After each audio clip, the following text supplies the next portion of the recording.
yesterday. We're not sure whether it was technical issues or interference, but hopefully today we won't have the same issues. We're going to continue on with Ali's story today and let her voice be heard.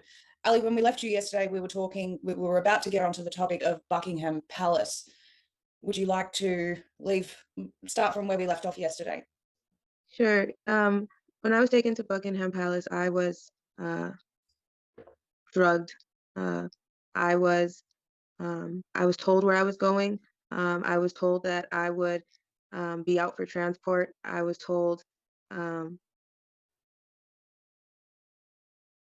told that it was an auction. um, my pimp kept telling me that I was coming home.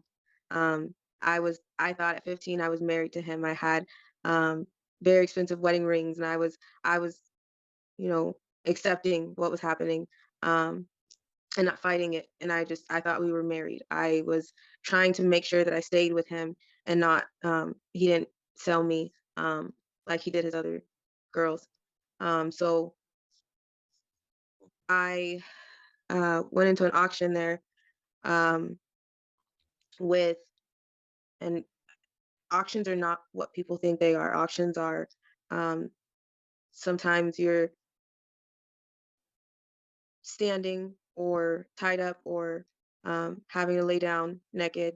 Some people are allowed to take samples, which means they're allowed to touch you. They're allowed to um, stick things inside of you. They're allowed to take blood samples if their fetish is to taste blood. Um, they're allowed to do really crazy things. So auctions are not um, just stand there and bid, or somebody bids on you and you're not near them. They change and they are crazy different. Uh, but I was taken to too many auctions. I was As if um, every auction is different, is what you're saying? yes, Right. um, and I was tied to tables. I was treated like an animal. So You mentioned that you had this attachment to the pimp. Is this something that happens to a lot of victims? They form an attachment to these people? yes, yes, you do. You're promised so many things.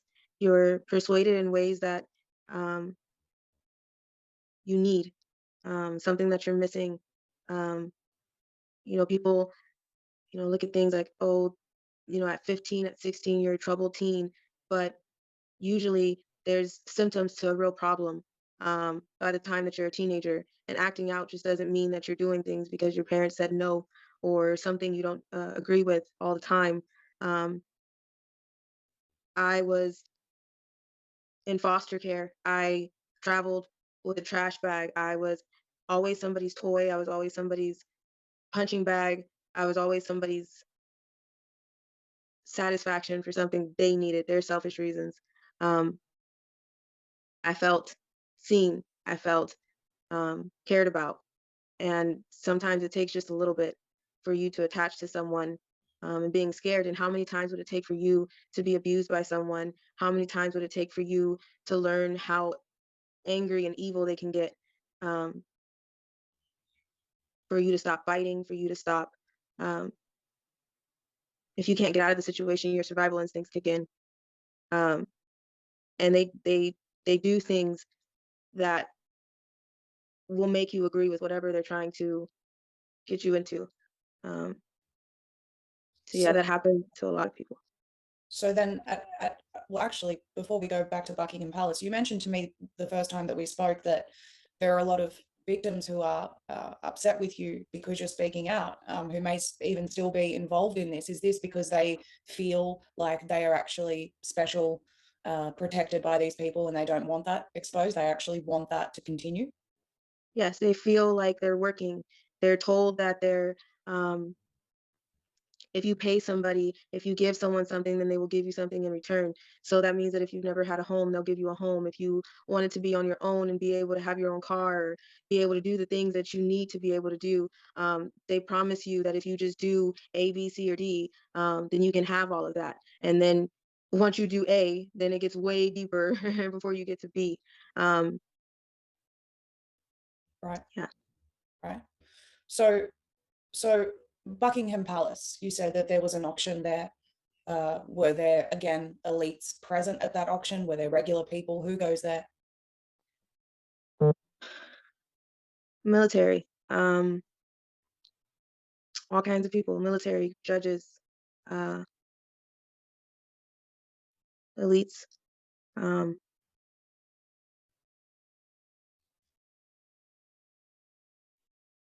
international orders. People will fly into these auctions to pick up someone from other countries to take them back to their country. Um, it's legal. Trafficking is legal in other countries. You can marry a 6-year-old to a 50-year-old. That's legal. There's sex tourism that's legal. But sometimes they want what they call different products. So um, they will travel and invest to do that, and which means kids. How young are the children that are at these auctions? Um, Newborn babies to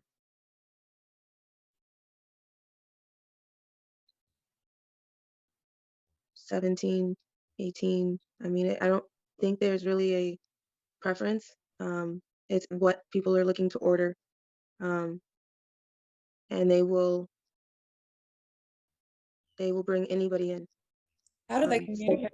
How do they communicate with one another, Ali? How does one of these sick people say to a pimp, "I want this"? Is there do they have secret communication channels?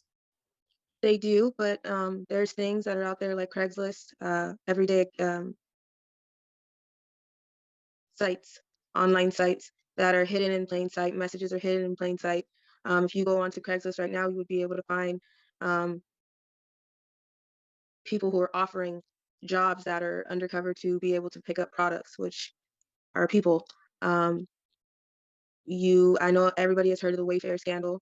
Um, that's real. There are many ways that they can communicate to be able to uh, sell and trade.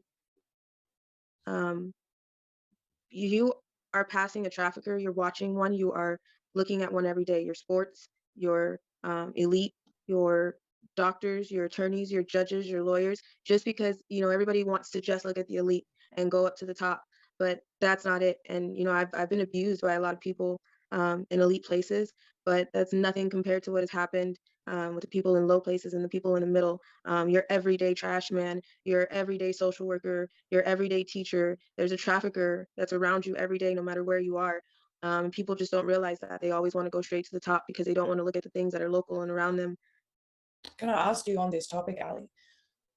How are you aware of how these people, everyday people, successfully kidnap children, babies? How do they get away with it? What have you seen the inner workings? Have you heard their plans? Yes, I have. There are many tactics. It depends on what type of situation you're in.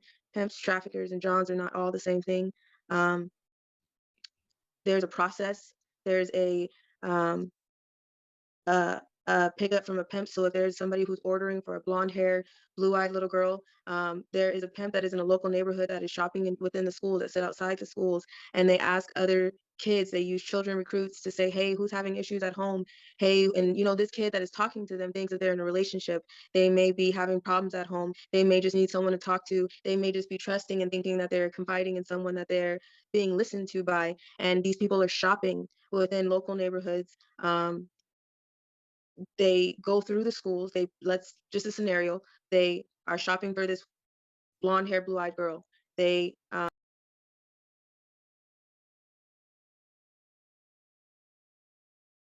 look into the schools. They say, okay, who's having trouble? Who walks home? Who will come to a sleepover? Who will, um, whose parents let them do whatever, whose parents are strict.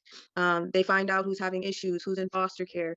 They do this through children. This is not just you're not just looking for the scariest person that you can think of that looks like they're going to eat you. That's the TV mentality and the narrative that people want you to see as in human trafficking, that you're going to be looking for this big and scary person, and it's not.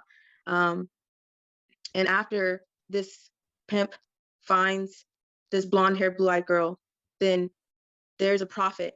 not just on selling that child for sex, not just on if that child dies, there's a profit on their organs as well. Um, if that pimp has a connection to traffickers at the border, then that helps us with human suitcase smuggling.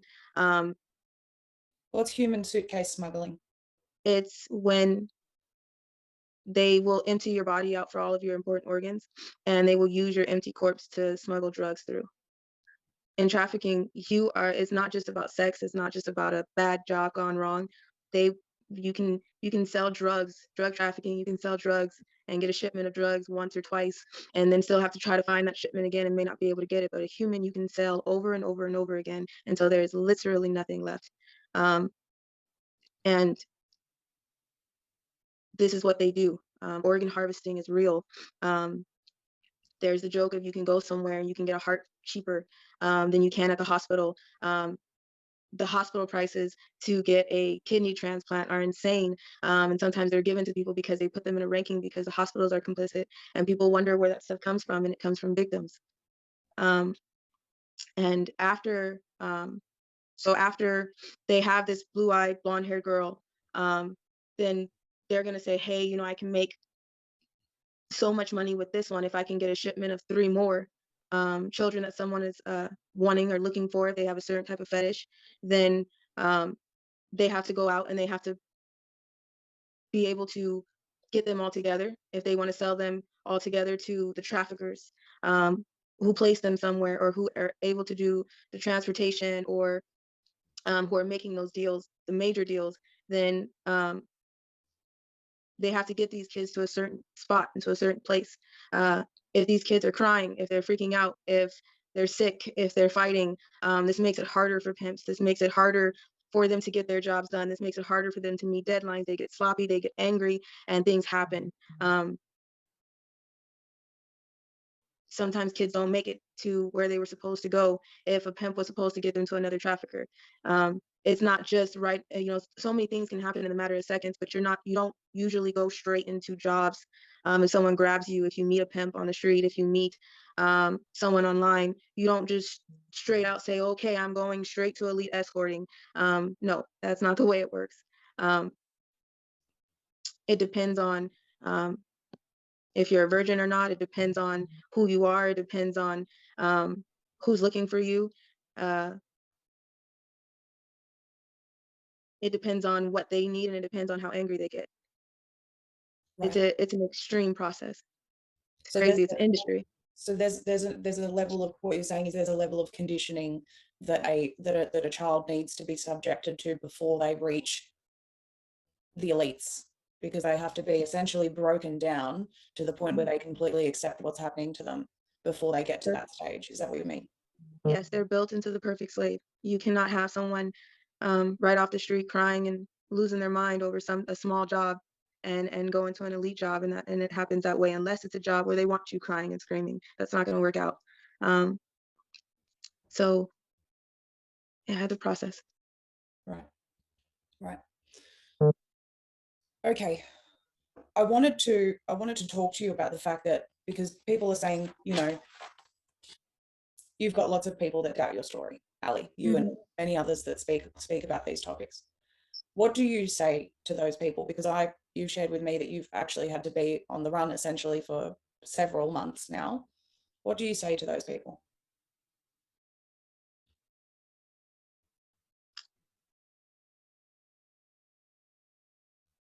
It's up to you to do something.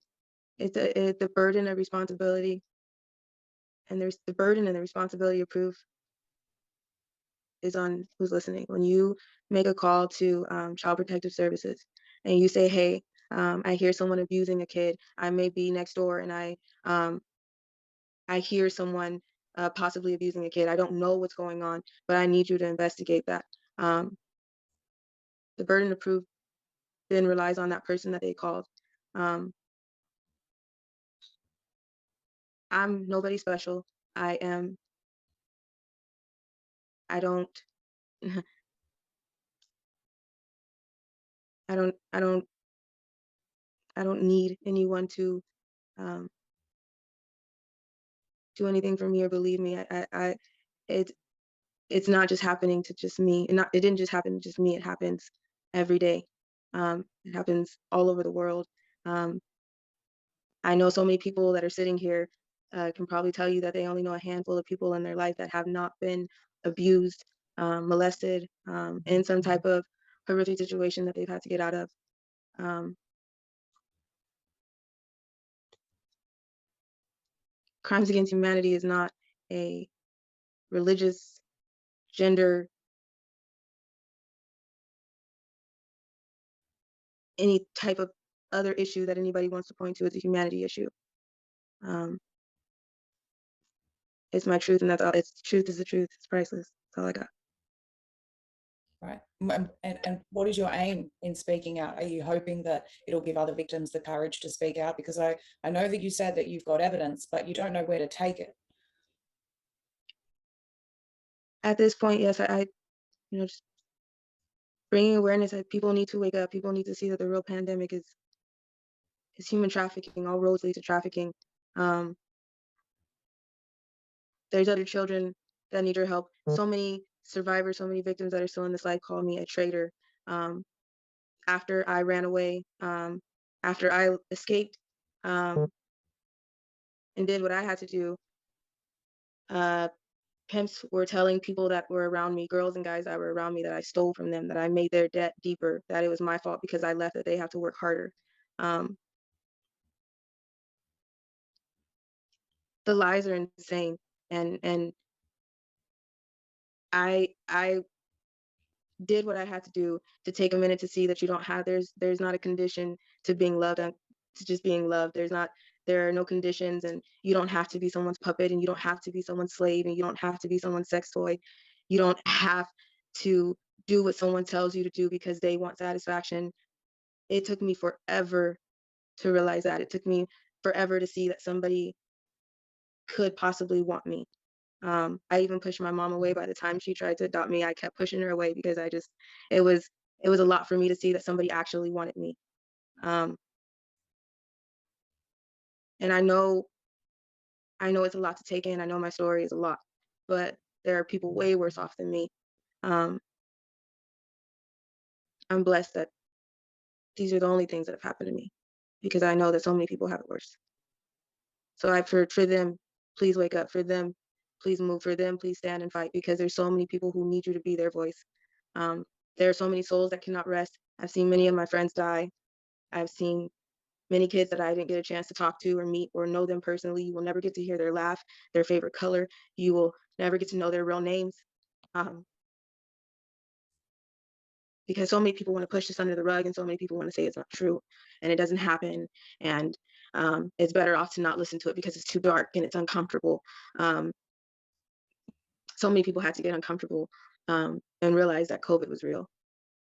So many people had to get uncomfortable and realize that there's something going on with this world, that things keep coming out and it's not making any sense to anyone. Where do you think it all comes from, and how many years do you think people have been working on it? There's children who need you. There's children who have been murdered. There are children who, um, people. I'm not really with the BLM movement. I don't respect it at all. I know the power of my skin, so I don't have to tell you what I'm black. We don't have to do that. But um, the whole situation with George Floyd, this was a man who was a convict, and everybody said that they heard him from around the world cry for his mama.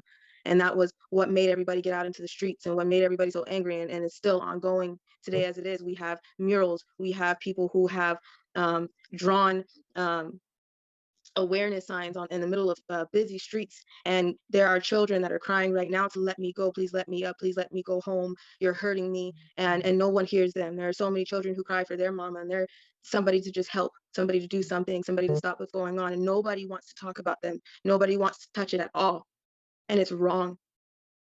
It's wrong. And I don't care if you don't believe me. It happened to me,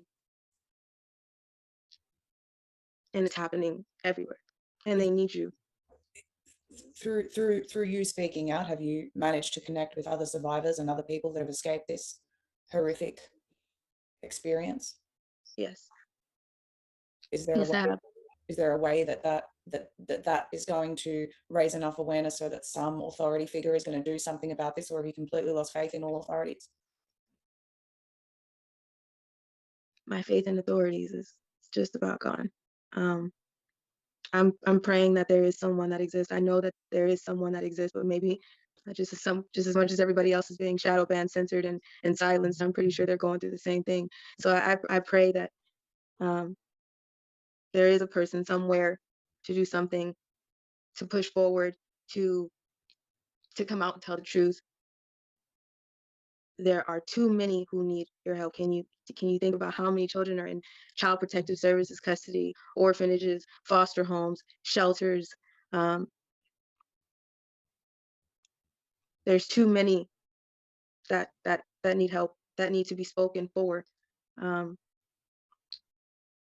We've got the Ghislaine Maxwell trial happening right now, and there's the trial tracker has been taken down off Twitter, who was there reporting unbiased. No mainstream wants to touch it. Now, for anyone who's not following Trial Tracker on Instagram, she's still not been taken down. So please get onto that. Maxwell yesterday, I posted, refused to testify, saying that there wasn't enough evidence against her for her to need to testify. The court hadn't proven the case in order for her to need to testify. You mentioned in a recent interview that you believed that Trump was doing something about this. And from what I understand, you'd never seen President Trump at any of these places. Is that correct? no, never seen them. Do you know anyone who's seen him in any of these places? I have heard that he has been to fashion shows. To be honest with you, there has been someone who has told me they have seen him backstage in fashion shows. I do not know what happens, but if you talk to any adult entertainer, nothing good happens backstage. Um, I don't know that nothing in my experience I can say happened to me with Trump. But I can see that he is the only president that has touched the subject, talked about the subject, um, given money to organizations to do something about trafficking survivors. Now, my thing is I don't see where that money is going, because I don't see one organization that is actually doing the right thing, besides promotions, recycling, and using old pictures to get money for memberships for, and using 501c3s as a cover up for hush money. I don't see any real organizations doing anything. I have not been able to talk to one real organization that has told me that I do not meet the criteria and the guidelines for them in order for them to help. Um, I don't know what is going to happen, but I do believe that Trump um, has brought it at least to the surface. That doesn't necessarily mean that it's done much, but it has done a lot to bringing it to the surface. No one wants to touch it, as you said with the Maxwell trial. No one wants to open the black book.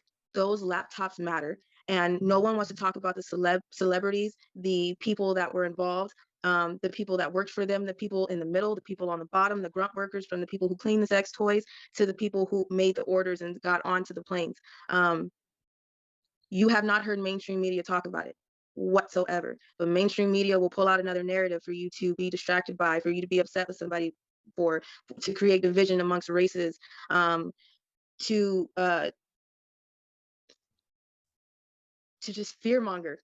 But we won't talk about the things that are actually scary. Mm. Have you seen a particular pattern? I mean, I know what my thoughts are around this, but biggest trial in, I don't know, ever, human history, and not a peep, yet we're talking about a variant with extremely mild symptoms as if it's going to end the planet. Yeah. I believe that's a distraction. Exactly. A very smart variant that knows when you go into a restaurant, take a seat, and when you have food in your mouth. It's beyond ridiculous how well whoever runs things. I do not know who sits at the top, but it's sad how much they know that people are easily distracted, and how they play on everyone's intelligence, because they can tell you, look here, look there, be upset about this, be distracted by this, because please do not look towards the Maxwell trial. Please do not look towards the everyday people that you idolize, that you stream their music, that you sign their paychecks, that we put our monies into, or put our monies, excuse me, I'm a college student, I promise, I'm just really stressed out. um, um, banks that we put our money into. I know people have heard about JP Morgan being involved in the Epstein trial. You know, stores that we buy our clothes from, Walmart, Wayfair, Target, food, fast food that we go into, and McDonald's is saying, hey, it's real chicken now, it's real meat now, but nobody was asking, well, what was it before? Mhm. No one, this is the app. There could be no bigger. This is bigger than the OJ trial. This is this is this is something that should be streamed, like the recent Rittenhouse trial. That was, I understand that it's a federal case and we cannot have cameras in the courtroom or whatever, but people are shutting down news articles, people are shutting down Twitter accounts, people are shutting down anyone trying to give out information. Why is that? The reason why is because everybody that's shutting it down and won't talk about it are customers. Mm. Everybody that will refuses to say anything about the trial, those are the people that you should be questioning, Mhm. especially any news anchor, news channel, local news. This should be something that you turn around to, like you turn around to a 6-foot socially distanced COVID sticker. Everybody is talking about the wrong things. And trust me, if you knew what was really going on, you wouldn't be able to sleep at night. You would throw up the way I do every night. You would probably have equal to PTSD just from understanding what is happening to someone else's child or to someone else right now. It could be you. It could be your child. And everybody wants to wait until it's personal to say something or to do something. And why do we have to wait for it to get there? Everybody would rather say, what's going on in the elite's home? What's happening in Beyonce's home? What's happening in Steven Tyler's home? Or what's happening in your home? Because you got to get your backyard first, and nobody wants to kick out that pedophile of the family. Nobody wants to talk about that person that we shouldn't be bringing around. Nobody ever wants to look at what's really going on. All Ali, roads lead to trafficking. you mentioned, and this is so crucial, because you mentioned the fact that some of these people will pray outside of a school and look for traumatized children, but it's not just those children. There are children that go missing from regular homes. Yes. When they're playing in the backyard or in the front or down at the corner store. There are children that go missing from good homes. Mm-hmm. What can parents do to protect themselves from this? Because this is real too, right? Right. First of all, do not be in denial. Do not think that it cannot happen to mine. Do not think that I live in a nice home, or I live in a gated community, or I live somewhere that doesn't exist. Again, human trafficking doesn't have an age, sex, or preference on it. Um, if they need their product, they need their product, and they will do what they have to do. Your children are being groomed on games like Roblox, apps like TikTok, games like Fortnite. Your online is a whole different world now than it was 10 years ago. Um, Especially with COVID slowing everyone down. COVID has had its positive benefits. It has slowed everyone down, and made everybody see that, hey, what is going on around me? What is going on in my child's classroom? What is going on at school? And because kids are not in school, it's making it harder. That time that everybody was in the home and being quarantined, it made it harder for pimps and for traffickers, because that cut off their supply for a second. Children weren't where they usually would be. Everybody had them in the house. A lot of people were scared, so it kind of cut down the supply. Now you see pimps hacking the online Zoom school systems, shopping through things like OnlyFans. Um, it happens to everyone, and the best thing that you can do is educate yourself and then educate your child. You do not have to scare them. You do not have to give them something graphic if they're 7 or 8 years old. You don't have to you know put fear in them. It's better to be prepared than it's better to be scared. And as a kid, you can explain it to them in a way that they understand, especially your child. If you have foster kids, it's important. Any child it is important to explain to children what is going on in a way that they can understand, so that they can be prepared. Not walk home with complete headphones in. Let them know the danger of walking home with your headphones completely in and blasting. Let them know not to let anybody get too close to them. They have to know that other children can be recruits. So be careful who you're talking to, who you're giving information to. It's okay to confide in someone, but be careful what you say to people, as in your personal information when somebody is digging. Be who you needed, because 9 times out of 10, you know, anyone as a parent, you are learning and you are building mistakes from your childhood. You're growing from the things that you've seen. things that happen to you, and you now have to be who you needed because you don't get a handbook when it's time to parent. You shouldn't have to pay a subscription fee or a membership or a $3.99 special to get the information that should be priceless for you to take care of your child. Your child is not a commodity, it's your child. And they shouldn't have to break and have to put the pieces back together when they get older either. So educate, research, listen, because if you think that it can't happen to you, you are in denial. That's wrong. It doesn't have a preference on it. Right. And I know from what I've heard from your previous interviews and streams that you've, as part of your healing, you're doing some, well, you were doing some things before you had to essentially be on the run for sharing what you're sharing and the attacks that you've been getting. And make no mistake about it, guys, Ali has been on the road with her mum since when, Ali? Last year, November, I think you told me. Last year in November, yes. She's Mm. got to keep where she is a secret. She has to be discreet when she's live streaming so that there are no identifying factors behind her. And but before that, you were doing reading at children's parties, and tell us about that. Yes, I am a dance teacher. I flip dance, and being able to teach gave me purpose. I never thought I would be able to work with kids. I can't have kids of my own, and I used to beat myself up about that all the time. And then I was offered a job after volunteering, training myself as a dancer, just going back and being in the studio. And, I remember getting my first costume and like, oh my gosh, mom, this is not a string. I don't have to take this off. I get to just dance. And it was a modern piece. It was a hip hop piece. Um, and then I seen the children and someone told me, hey, you're good with the kids. How about you come into a tiny tots class and teach? And that took off. Um, and I love kids. I teach all ages. Um, I teach special needs children of all ages. I'm a competitive cheer coach. I um, go to birthday parties for 4-year-old babies and all ages, and um, read princess books. And um, when I had my time off, I was volunteering at foster family agencies and braiding hair for children who couldn't get their hair braided.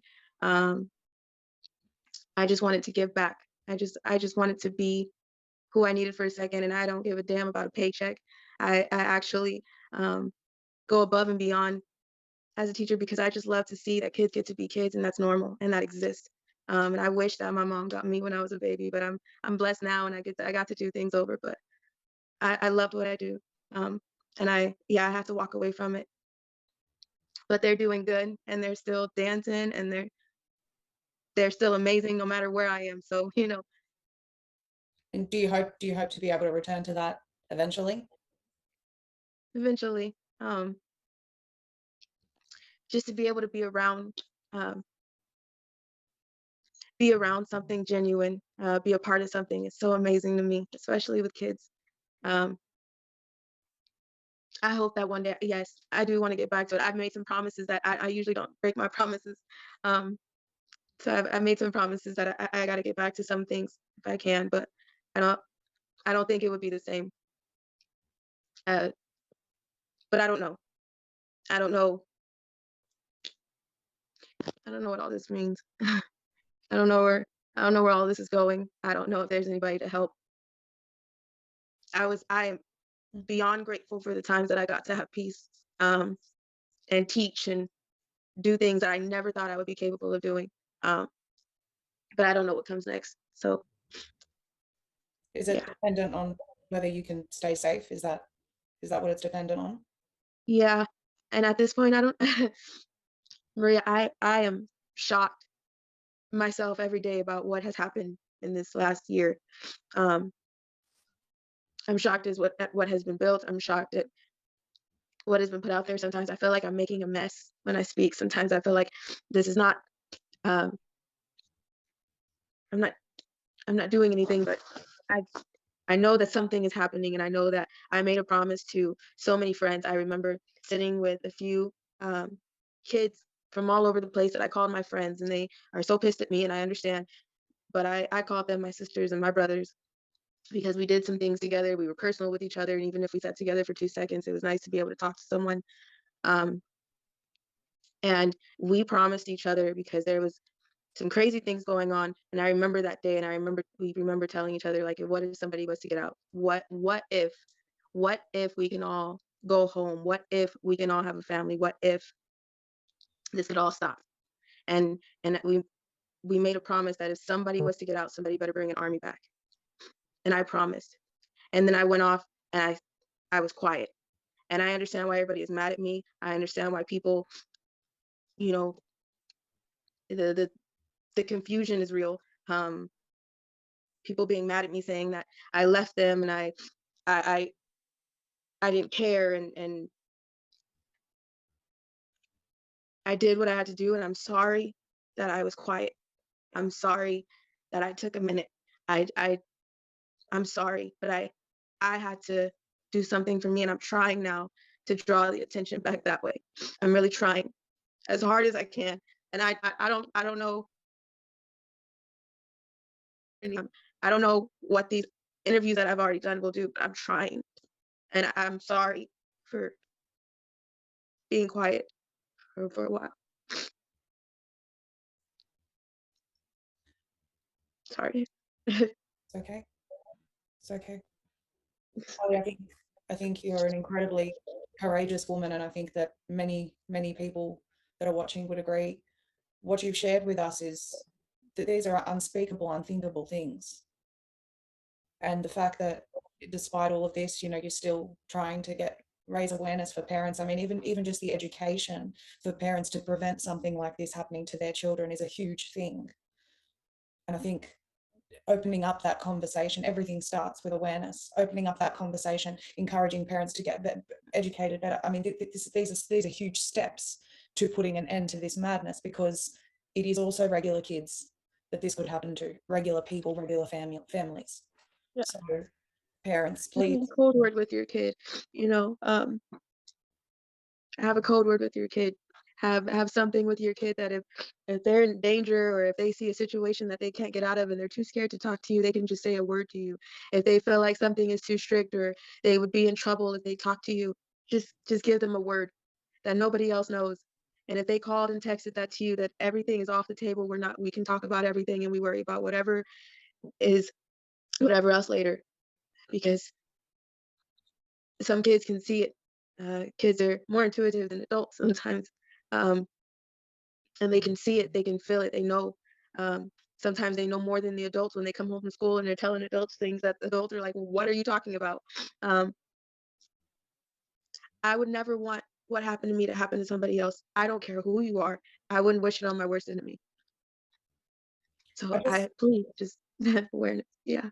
I want to, Ali, I really want to read you a couple of these comments here. Ali, your courage is incredible. I've been following your story for a while. Thank you, Maria, for bringing this to the light. God bless you and keep you and your wonderful mum safe. Such courage. We need to just keep talking to others to open their eyes. You are very special, Ali. You are a courteous lady. I think they mean courageous lady. Please remember that. The truth will save many in the future. I just wanted to make you aware of that support and the fact that people do, in fact, recognize it, Ali. Thank you so much, everybody. Thank you for listening. I know it's a lot to take in. I know it's a lot to wrap your head around. I know it's scary, and I know I'm still shocked at a lot of things that have happened. I'm still trying to deal with it. I'm still trying to figure out how I'm going to grow from it. So trust me, I understand that it's a lot, but can you imagine a child that's going through it? In this entire time that we have been talking, there's been a child that has been going through this exact thing, and no one knows about them because they're too distracted on, well, let's find a reason of why this can't be true, or let's talk about something else without looking at the bigger picture, or I don't like this person, or I'm not agreeing with that person. That doesn't matter. Everyone can agree, no matter who you are, no matter what color you are, no matter what your religious views are, that rape, torture, and abuse of anyone is wrong. So everybody can agree on this subject, and that is why no one wants to talk about it, because they would rather everybody be divided, and they would rather everybody be too focused on being at war with each other than being at war with people that they need to be. This is a war. This is a grimy, dirty, ugly war that has been covered in decades and decade tactics to make you look the other way. There is nothing dandelions or daisies about human trafficking and what is going on in this real world.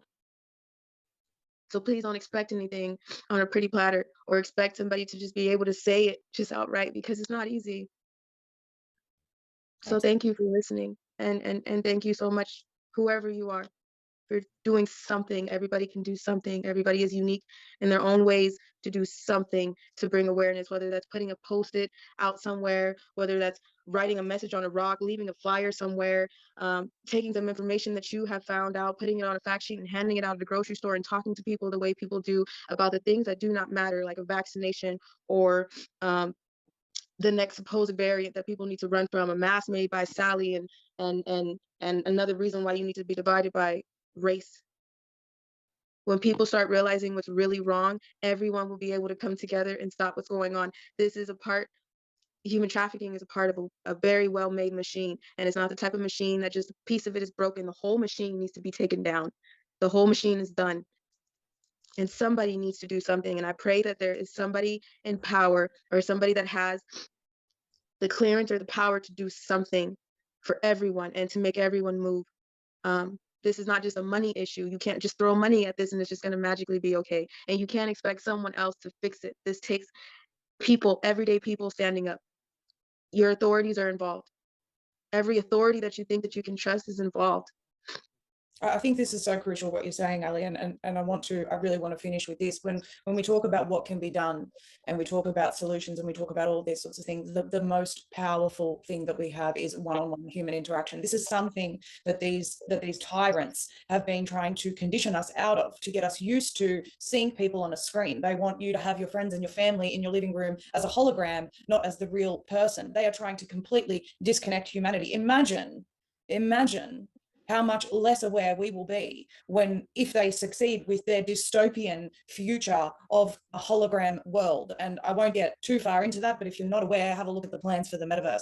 It is, and think about the sick things that people will be able to do and indulge in that hologram world, with children, with all sorts of sick things, some of which Ali has covered here.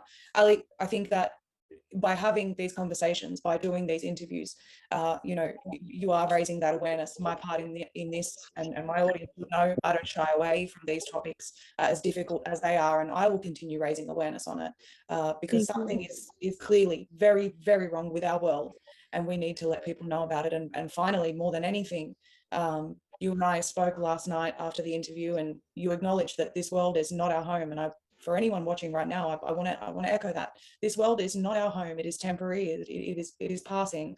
And after this world, we will face our God. And there are one of two outcomes to that interaction. So please get right with Jesus, because I look at the state of the world, and I think, there's no other answer. And I know that you believe in that sentiment too, Ali. Yes, I do. Amen. Thank you so much, Ali Carter, and thank you to the audience. Please, guys, don't stay silent on this topic, and I'll be seeing you very soon. Thank you, Maria. And thank y'all so much for listening. God bless y'all.